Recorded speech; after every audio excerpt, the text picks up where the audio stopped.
Okay guys, so hello sa inyo lahat. So kahapon no, wala tayo. So nag-rest day muna ako kahapon.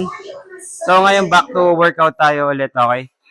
Then ngayon guys, legs workout tayo, okay? Kahapon nag-rest day kasi ako Wednesday. Ay Wednesday ba? Thursday pala, sorry, Thursday. Okay? Ayun, nag-rest day tayo. So ngayon Friday, okay? So legs day tayo ngayon. Then bukas siguro arms day tayo bukas. Abangan niyo yan yung workout natin bukas. So first workout natin sa may squat rack manual, okay? So guys, no, baka mapansin nyo, hindi ako nakasapatos ngayon. Basa kasi sapatos, di natuyo. So mag-ano tayo, magyayapak tayo ngayon, okay?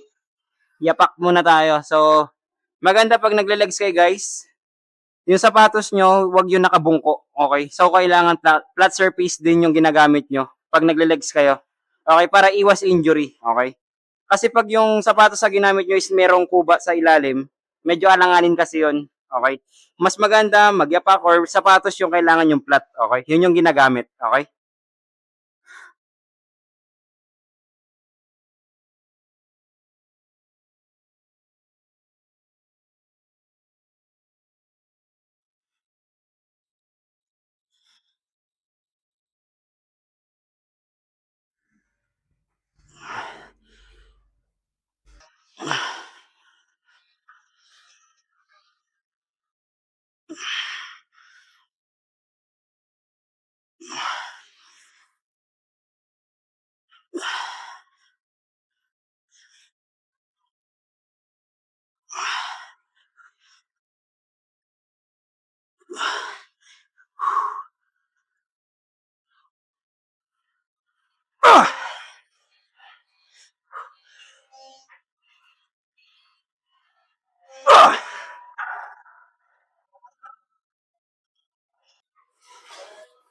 Okay guys, so pangalawang workout natin sa legs. So, dito tayo sa may leg curl machine. Okay?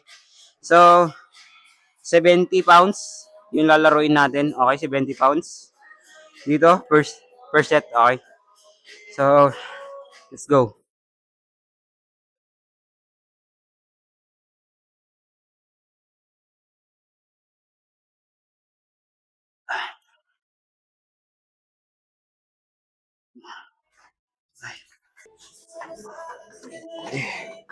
Four, five, six, seven, eight, nine, 10, 1, ah, ah. Woo!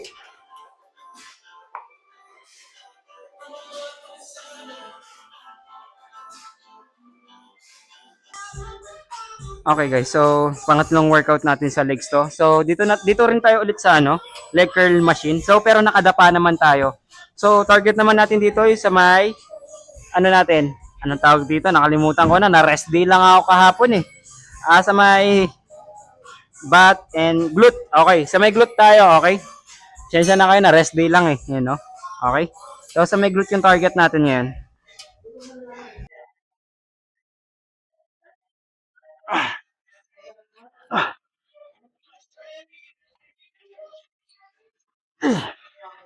More.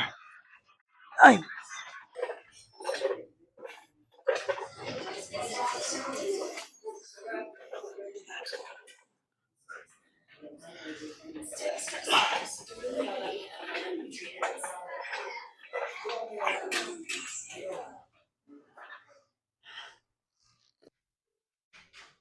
Okay guys, so pang-apat na workout natin sa legs. Okay. So yung target naman natin dito guys, yun dito, yung sa may loob. Okay. So yung position naman na itong dumbbell na to is nakabuka talaga. Yung tuhod is nakatingin papunta dito. Hindi papunta dito. Okay? So ito siya no. Ayan. Ayan. Talaga parang nakabilak ka pero mag-squat ka. Ayan, okay? Ayan yung position niya niyan. So, start na natin to. Ito na yung position natin. So, magtatapak lang ako. Sabi ko nga sa inyo, maganda yung surface ng paa nyo is flat para wala maging injury or maging problema. Para at wala rin out of balance. Okay? So, okay, let's go. Ah!